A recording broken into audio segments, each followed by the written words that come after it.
Welcome to RTV. నేను మీ శ్రీనివాస్. తెలుగు రాష్ట్రం ఏర్పడిన తర్వాత అప్పటి రాజకీయంలో ప్రపంచం సృష్టించిన నందమూరి తారక రామారావు పార్టీ తెలుగుదేశం పార్టీ.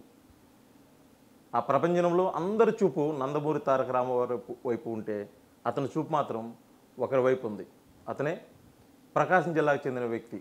3 సార్లు ఎమ్మెల్యేగా, మంత్రిగా, జడ్పీ చైర్మన్గా కూడా అతను సేవలనిచ్చారు. అతని పేరే ముక్కు కాశిరెడ్డి. 2014 ఎన్నికల తర్వాత రాజకీయాలకు దూరంగా, ప్రజాసేవకు కూడా ఆల్మోస్ట్ దూరంగా, ఆధ్యాత్మికంగా దగ్గరగా ఉన్నటువంటి వ్యక్తి ఇప్పుడున్న రాజకీయ పరిస్థితులపై మనతో పాటు మాట్లాడేదాని కోసం కూడా సిద్ధంగా ఉన్నారు. ఇప్పుడున్న రాజకీయ పరిస్థితులపై, అదేవిధంగా గత అనుభవాలపై వారి మాటలోనే అడిగి తెలుసుకున్నాం. నమస్తే సార్. నమస్కారం.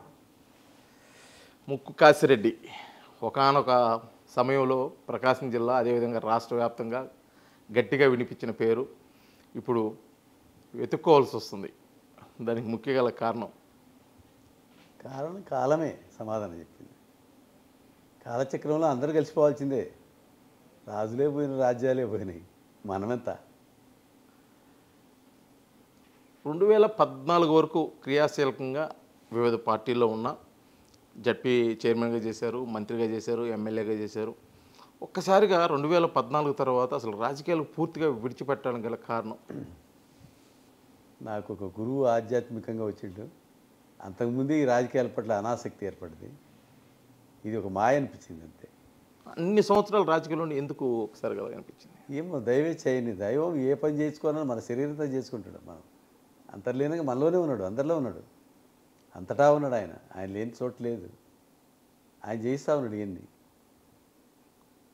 గత జన్మల కర్మల వల్లే ఆయన్ని ఆ వైపు చేసిండు. నాణ్యానికి అది ఒకవైపు, ఇది ఒకవైపు.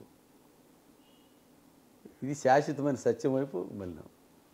అంటే కేవలం మీరు ప్రజాసేవ చేయాలని అయితే రావడం జరిగింది రాజకీయాల్లోకి. గతంలో పూర్తిగా ప్రజాసేవను విడిచిపెట్టడం మీరు బాధ ఏమనిపించలేదా? నాకు బాధ అనిపించలేదు, చాలా హ్యాపీ వస్తుంది. అసలు ఇవన్నీ భగవంతుడే వాళ్ళకు, నా చుట్టూ ఉన్న వాళ్ళే, లబ్ధి పొందిన వాళ్ళే వాళ్ళు ఇబ్బందులు పెట్టి అనుకున్న తాత్కాలికంగానే అది కేవలం దైవ మాయ. దైవం ఈ వైపు డైవర్ట్ చేయడానికి గేర్ మార్చిండు, ట్రాక్ మార్చిండు అంతే. అంటే మేము గతంలో ఎన్నికల్లో పోటీ చేయటం, ఆ అనుభవాలు కానీ ఎప్పుడు గుర్తుకు రావడం? చాలా ఉద్వేగంగా పనిచేసేవాళ్ళం. కార్యకర్తలను అట్లనే చూసుకునేవాళ్ళం. కార్యకర్తకు నొప్పి వచ్చినా, ఏమొచ్చినా కానీ, బాధ వచ్చినా కానీ ముందుండేవాడిని. అదొక మాయ అనిపించింది. నేనేనా అనిపిస్తుంది, కాశిరెడ్డి అని అనిపిస్తుంది. ఆ కాశిరెడ్డి వేరు, ఈ కాశిరెడ్డి వేరు. అదే అసలు ఆ కాశిరెడ్డి రెండు విచిత్రమే. ఇది కూడా విచిత్రమే. నా స్టూడెంట్ డేస్ నుంచి కూడా ఒక అన్యాయం జరిగిందంటే ముందు ఉండేవాడిని. అదే రాజకీయాల్లో, గ్రామాల్లో ఉన్న రాజకీయాల్లో ప్రభావం చేతనే నేను ఇట్లా వచ్చాను. వాళ్ళందరి మీద దౌర్జన్యాలు జరగటం అవన్నీ కూడా తట్టుకోలేకపోయినాం. అది నాకు మలిపింది. సర్పంచ్ అయినా, గ్రామ పంచాయతీ సర్పంచ్ 81లో. జనతా పార్టీలో నేను 77 నుంచి ఎమర్జెన్సీ నుంచి స్టార్ట్ అయినా. 77 జనతా పార్టీ బాగా ప్రచారం. ముప్పవరపు వెంకయ్యనాయుడు గారని, ఆయన ఉపరాష్ట్రపతి కూడా చేసినాం. తర్వాత పర్నా వెంకయ్యనాయుడు గారిని ఎమ్మెల్యేగా పనిచేసిన జనతా పార్టీలో, ఆయనకి సర్వీస్ చేసినాం. ఆ తర్వాత ఇంకా నాకు అనుకోని పరిస్థితిలో టీడీపీలో జాయిన్ అయిన, తాలూకా కన్వీనర్గా టికెట్ వచ్చింది. ఇవన్నీ జరిగిన పరిణామాలు. 84లో కూడా ఎన్టీ రామారావు తోటి పోయినాం క్యాంప్లో.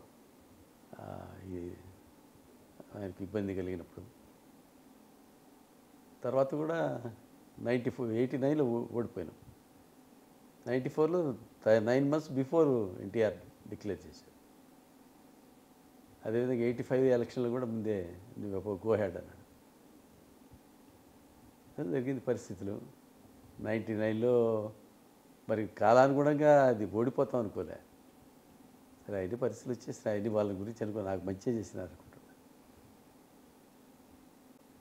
అన్ని పరిస్థితులు జరిగిపోయి సీనియర్ నాయకులు కన్నం బలరామకృష్ణమూర్తి, అదేవిధంగా దేవేంద్ర వైఎస్ రాజశేఖర రెడ్డి, వీళ్ళతోటి సమకాలికంగా పనిచేసిన వ్యక్తులు మీరు. అంటే రాజకీయంలో ఒక చిన్న పదవిని అనుభవిస్తేనే రాజకీయాన్ని వదిలిపెట్టలేని పరిస్థితుల్లో మీరు మంత్రిగా, జడ్పీ చైర్మన్గా, 2-3 సార్లు ఎమ్మెల్యేగా చేసి ఒక్కసారిగా రాజకీయాల నుంచి పూర్తిగా పక్కకు తప్పుకోవడానికి ఏదో బలమైన కారణం ఉందని నేను అనుకుంటున్నాను. ఇది పెద్ద వ్యసనం అండి. ఊపిరి పోయేటప్పుడు కూడా పదో చేయాలంటది ఇది. నేను చూసిన పెద్ద ఆయన ఎన్జి రంగ గారు ఆయన ఢిల్లీ పోయిన వాటర్ వర్క్స్ ఇది గ్రాంట్ కోసం. ఆయన లాన్లో నడుస్తున్నాడు, కళ్ళు కనపడు, నడవలేడు, చెవులు వినపడు. మరి ఆ ఏజ్లో కూడా ఆయన పార్లమెంట్ మెంటేరియర్గా పోయిండు. ఇది ఒక పెద్ద వ్యసనం, దీనికి మించిన వ్యసనం లేదు. ఆ వ్యసనం నుంచి బయటపడడం అంటే దైవమే నడిపించింది.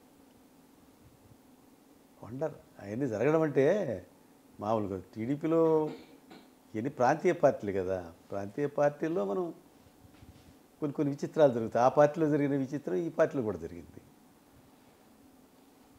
2 పార్టీల్లో జరిగినాయి, అవి మనమేమి తప్పించుకోలేము. దానికి ఒబే కావాల్సి వచ్చింది. ముఖ్యమైన ప్రశ్న, మీరు 2014 వరకు కూడా రాజకీయాల్లో ఉన్నారు. మీరు చేసినప్పుడు రాజకీయానికి ఇప్పుడు జరుగుతున్న రాజకీయానికి ఎంత తేడా ఉంది, ఏమైంది? అయ్యా 99కే పొల్యూట్ అయిపోయింది రాజకీయం. 99కే డబ్బు పోయి పయనిస్తూ ఉన్నాను. అన్నీ ఎందుకు ఆ అనుభవాలు ఆ పార్టీలో మేము ఉన్నాం చెప్పకూడదు. అయింది డబ్బు వైపు మరల్చిండ్రు.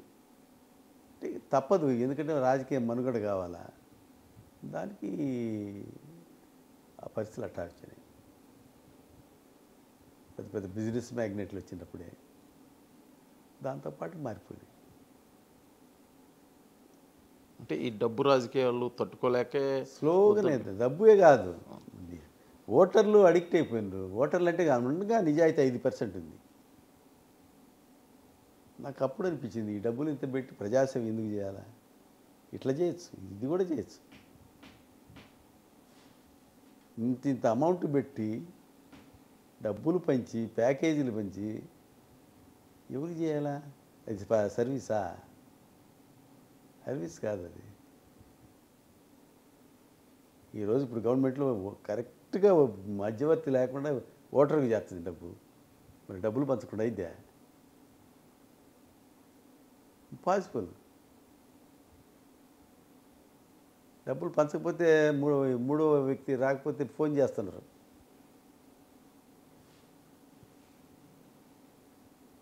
నాలుగు లక్షల మంది పైనే తుపాకీ గుండ్ల బలి, ఆత్మబలిదానంతో ఈ స్వాతంత్రం వచ్చింది, ఫ్రీడమ్ ఆఫ్ ది హౌస్. ఈ హౌస్కు జరిగే ఎలక్షన్స్లో డబ్బులు ఆశించడము, డబ్బులు నేర్పిన పార్టీలు అనుకోవాలా. అన్ని పార్టీలు భాగస్వామ్యం ఉంది, దాదాపుగా అన్ని పార్టీలు భాగస్వామ్యం. ఎందుకంటే పదవులు కావాలా, వెనక ఒక పోలీస్ వ్యాన్ కావాలా, ముందు ఒక పోలీస్ వ్యాన్ ఉంటుంది, ఆర్ఎల్ని కొడతా పోవాలా, అదొక మేనియా. దాన్ని తినేది కూడా ఏమి ఉంది, వాళ్ళు ఇంత తిన్నారంటారు జనాలు. మళ్ళీ మరుసటి రోజే అంటారు నిజాయితీగా ఉండాలంటారు, ప్యాకేజీలు కావాలంటారు. నేను అందరినీ బ్లేమ్ చేయటం లేదు. ఇంకా 1% నిజాయితీ పదులతో దేశం మనగడతాయి. అన్ని వ్యవస్థలో డబ్బు వైపు వెళ్ళిపోయినారు జనాలు. ఉండేది వాళ్ళే కదా, ఈ జనాలే కదా, ఏ పదవుల్లో ఉన్నా. రాజ్యాంగాలలో ఉండేదంతా ఇల్లే కదంట, వేరే వాళ్ళని తేలేంగా. ఆ నిజాయితీ పరులు 1% ఉండబట్టే దేశం మన ప్రజాస్వామ్యం మనగలం. అంటే 2014 వరకు క్రియాశీలకంగా ఉన్న మీరు 2014 తర్వాత తెర వెనుక రాజకీయం ఏమైనా చేస్తూ మీ కన్సర్న్లో ఏమన్నా కనిగిరి నియోజకవర్గం వెనుకనే దాని వాసన కూడా మీరు వచ్చినగా చెబుతున్నాయి. ఎందుకంటే నాకు దైవం ఈ నిర్ణయం ఇచ్చేసినట్టే. నాలో ఉన్నవాడే మేల్కొన్నాడు. ఈ శరీరం ఏముంది, మృతదేహమే. ఇది అంటే ఇది జడ పదార్థం. ఈ లోపల ఉండేవాడు బయటకు పోతే ఏమైంది, ఇది డెడ్ బాడీ, శవమే కదా. అనుకుంటాం నేనే వీరుడిని, నేనే సూర్యుడిని, నేనే చక్రవర్తి అనుకుంటాం. ఆ మట్టిలో కలిసిపోయినానికి ఏందా, చచ్చిపోయిన వాళ్ళని కడిగిపోతుంటాము. అయ్యా నీకు 100 కేజీలు బంగారం ఆడు పెడతామంటే లేస్తాడా, లేదా ప్రధానమంత్రి పదవి ఇస్తానంటే లేస్తాడా? లేడుగా. ఆ సత్యం తెలుసుకున్నాం అంతే. ఇప్పటికీ కూడా ముక్కు కాశీరెడ్డి ఆయన సపోర్ట్ చేయింది కనిగిరి నియోజకవర్గంలో అభ్యర్థి గెలవాలంటే అది చాలా కష్టం అని చెప్పేసి కూడా ఓటర్స్ ఫిక్స్ అయిపోయినారు. ఏ పార్టీకి వేసేదానికి వాళ్ళు ఫిక్స్ అయిపోయినారు. కానీ డబ్బు అనేది ఇది పెద్ద సాధనం. దీన్ని ఏమంటారు, ఇంధనం పడాలి. నాకు అది లైక్ లేదు. మళ్ళా మనసు మార్చుకొని 2024 ఎన్నికలకి ఏమన్నా ముక్కు కాసిరెడ్డి అది ప్రత్యక్ష రాజకీయాల్లో తప్పితే ఏదైనా మాట్లాడి ఇంక గంటైనా మాట్లాడు. ఆధ్యాత్మిక మీద చెప్పండి. రాజకీయాలకైతే ఇంకా నాకు ఒక సత్యం గోచరించింది. ఇది ఎందుకే మాయ ఒకటి ద్వేషాలు ఎవడు ఉంటాం. ఎవరన్నా ఒక 1000 సంవత్సరాలు 500 సంవత్సరాలు బతికినోడు 200 మీద మహర్షులు ఆ త్రైలింగేశ్వర స్వామిని ఆయన 280 ఏళ్ళు ఉన్నాడు కాశీలో. మన ఆంధ్రప్రదేశ్ ఆయన శ్రీకాకుళం జిల్లా. ఆయన నడిచే దైవం అంటారు. అట్లాంటి ఎవరైనా ఉండరు యోగులు? ఎవరు చెప్పు. మొత్తం యావత్ ఆంధ్రప్రదేశ్లో అంటే తెలుగు రాష్ట్రాలు రెండిట్లో పూర్తిగా ఇన్నిసార్లు ఇంత రాజకీయ అనుభవం ఉండి ఇన్ని పదవులు నాకన్నా అనుభవించి మహామహులు ఉన్నారు. అద్భుతమైన టంగుటూరు ప్రకాశం పంతుల ముందు మేమెంత కాలిగొడ్డు కూడా పనికిరామా. అట్టటి వాళ్ళు మీరు చెప్పండి.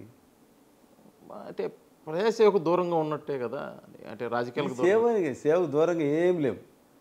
మనకు తగిన వాళ్ళకి కనీసం ఆధ్యాత్మిక కొంచెం ఆ ఇది ఉంటే తృప్తి వస్తుంది. ఎంత ఉన్నా తృప్తి ఎక్కడుంది? పబ్లిక్ రిప్రజెంటేటివ్ ఎవడో చెప్పండి. కోరికలు ఎక్కువైపోయినాయి జనాలకు. కోరికలు విపరీతంగా పెరిగింది. భగవంతుడే మానవ రూపంలో వచ్చినా తీర్చలేడు. మీకు నేరుగా నందమూరి తారక రామారావు టీడీపీ వ్యవస్థాపకుడు అతనితోటి చాలా సత్సంబంధాలు అయితే ఉన్నాయి. ఎందుకంటే అతను పిలిచి మీకు సీట్ ఇచ్చిన సందర్భం అప్పుడు మీ మధ్య ఉన్న బాండింగ్ ఎలా ఉండేది? ఆయన బిడ్డలాగా చూసుకునేవాడు.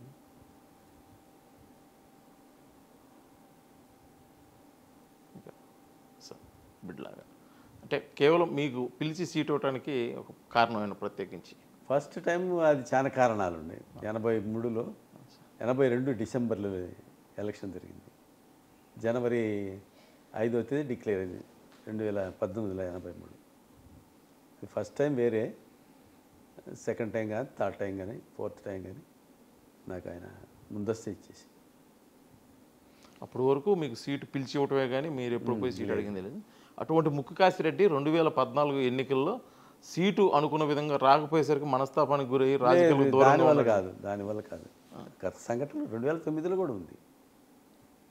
నేను ఓడిపోవడం 99 నుంచి నాకు జరుగుతూ ఉంది. అన్నీ సీరియల్ ప్రాంతీయ పార్టీలో ఉన్న సంగతి నాకు అసలు సంగతి నాకు అది మ్యానిపులేషన్ తెలియదు. అది ఒక రకంగా నాకు ఓడిపోవటం కూడా మేలైంది. మంచిగా జరిగిందని ఎన్ని అనుభవాలు దృష్టిలో పెట్టుకొని అప్పుడు సన్నిహితంగా ఉన్న వాళ్ళే ఈ కారణం అనేది తెలిసింది. బాగా లబ్ధి పొందిన వాళ్ళు ఉండొచ్చు, ఇంకోటి ఉండొచ్చు. వాళ్ళ దృష్టిలో ఏ కోణం ఉందో. ఇప్పుడున్న ప్రకాశం జిల్లా రాజకీయంలో ఎంపీ అభ్యర్థి చుట్టూరే కొంత సస్పెన్స్ తిరుగుతుంది. మరొకసారి పునరాలోచించుకొని ముక్కు కాసిరెడ్డి ఎంపీ అభ్యర్థిగా ఉన్న బరిలో దిగనున్నారా ఏదో పార్టీ నుంచి? నాకెందుకు ఆయన అవసరం? పార్టీలకే దండం పెట్టిన అయ్యా, పలుగురాయన ఒకటే, గొలుగురాయన ఒకటే, పాలిస్టర్ ఆయన ఒకటే, పళ్ళు ఒడగొట్టుకోవడానికి. అంతేగాని ఇంకా రాజకీయాల జోలికి మీరు రాజకీయాలు వద్దు. మనుషులు చేంజ్ చేసేదానికి చూద్దాం. ఓటుకు డబ్బులు ఎందుకు తీసుకుంటారని చెప్దాం. 1000 మందికి చెబితే ఒక్కడన్నా ఇంటాడేమో. ఆ యాంగిల్లో ఏమన్నా ఒక స్వచ్ఛంద సంస్థగా ఏర్పడి స్వచ్ఛంద సంస్థలు అవసరం లేదు. మనం అనుసరిస్తుంటే చాలు. మనం అనుసరించి చెప్పాలి కదా. మనం చెప్పుకుంటూ ఊకదా ఇప్పుడు అసలు పేపర్లో చెప్పడం, మళ్ళీ ఆడబోయి డబ్బులు తీసుకొని చేయి తప్పితే ఎట్లా? నేను చూసిన వాళ్ళు పెద్ద పెద్ద పదవుల్లో ఉన్న వాళ్ళు తీసుకుంటారు డబ్బులు. వాడికేం కర్మ, ఆస్తులకేం కర్మ. ఇప్పుడున్న పరిస్థితుల్లో ఒక రాజకీయ నాయకుడు ఇలా ఉండాలని మీకు ఏదైనా విజన్ ఉంటే ఎలాంటి? ఇప్పుడు దగ్గర నాయకులే వస్తూ ఉన్నారు. వేరే వాళ్ళు వచ్చి మనం గారి సాగించలేదు. ఎందువల్ల అంటారు? వాళ్ళు ఓడిస్తారు, ఓటేయరు. మీరు చేశారు కదా సార్ ఆ రాజకీయం, గతంలో మీరు చేశారు. అప్పటి వరకు ఉంది నాకు. అప్పటికి ఇప్పటికి తేడా 94లో ₹1 ఖర్చు కాలే నాకు తెలుసా మీకు? 94లో ₹1 ఖర్చు కాలే. అది ఒక ఎన్టీ రామారావు వేవ్.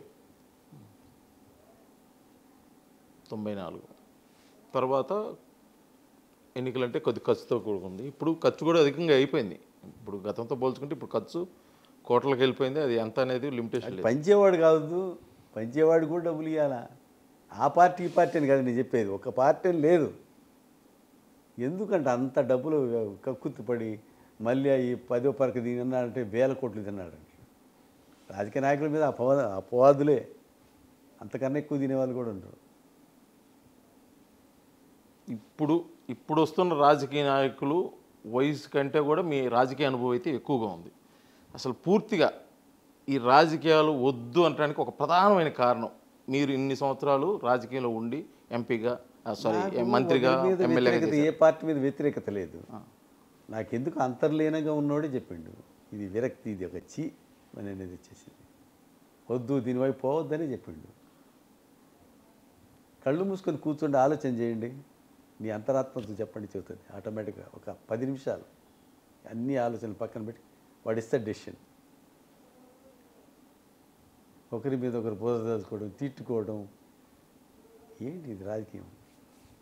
ఒకవేళ ఇప్పుడు ఒక మాజీ మంత్రివర్యులుగా, ఒక సీనియర్ పొలిటీషియన్గా మా ఆర్టీవీ తరఫున ఓటర్స్కి కానీ అదేవిధంగా నాయకులకు కానీ ఇప్పుడు రాజకీయాల్లోకి వద్దాం అనుకున్న పొలిటీషియన్స్కి కానీ ఎవరికైనా మీ తరఫు నుంచి ఏదన్నా ఒక సలహా సూచన ఏదైనా ఉంటే చెప్పగలరు?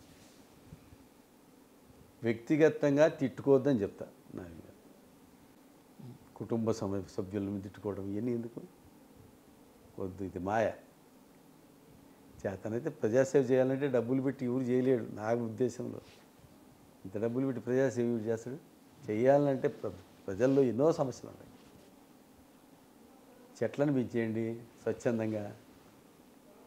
ఎంత పొల్యూషన్ వస్తూ ఉంది మన భూమి మీద, మన భూమిని భద్రంగా అప్పచెప్పచ్చు. అంటే చాలా కార్యక్రమాలు ఉన్నాయి, సేవ సర్వీస్. అంటే మీరు చూసిన రాజకీయంకి ఇప్పటికీ కొద్ది తేడా ఉంది. ఇటీవల కాలంలో రాజకీయాలు అయితే విప్లవాత్మకమైన మార్పులు వస్తున్నాయి. ముఖ్యంగా ఇప్పుడు మేలండి, ఒకే కుటుంబం నుంచి ఇద్దరు, వైఎస్ జగన్ వస్తే ఇటు వైఎస్ షర్మిల, ఇప్పుడు రీసెంట్గా కాంగ్రెస్ పార్టీ నుంచి వైఎస్ షర్మిల ఎన్నికలకైతే సిద్ధమవుతుంది. దీనిపై మీ సీనియర్ పొలిటీషియన్ నేను మాట్లాడు వాళ్ళ వ్యక్తిగతం నేను ఎందుకు దూరాలి? పొలిటీషియన్గా వ్యక్తిగతంగా పొలిటీషియన్ చచ్చిపోయింది ఈడ లేడు. పొలిటీషియన్ ఉంటే ఏదో ఒక కోపం ఎత్తుకుంటే తిడతా, వాస్తవం మాట్లాడచ్చు. కొన్ని వాస్తవం మాట్లాడుతాను, నాకైతే ఎవరికైనా అది ఇంపార్టెంట్. వాస్తవాలు మాట్లాడితే బాధపడతారు. చెప్పండి. మాట్లాడకూడదు. ఆర్టీవీ ముఖంగా మీరు చెప్పాలనుకున్న వాస్తవాలు ప్రజలకు తెలియజేయండి. ఓటర్స్ కొంతమంది అయినా మారుతారు కదా. జనాలకు తెలుసు, మంచి చేసేటెవడో చెడు చేసేవాడు ఎవడని తెలుస్తుంది. దాన్ని బట్టి డెసిషన్ ఇస్తారు.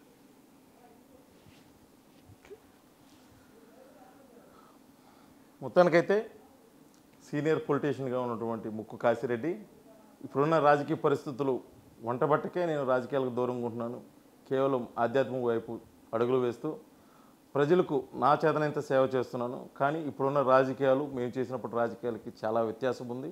ఇప్పుడు కేవలం డబ్బు రాజకీయం నడుస్తుంది. ఈ డబ్బు రాజకీయం పోవాలంటే ప్రతి ఒక్క ఓటర్ కూడా ఆలోచించాల్సిన ఆవశ్యకత అయితే ఎంతైనా ఉందని చెప్పేసి కూడా మనకు తెలియజేస్తున్నాను. వీడియో జర్నలిస్ట్ లక్ష్మణ్తో శ్రీనివాస్, ఆర్టీవీ, కనిగిరి, ప్రకాశం జిల్లా.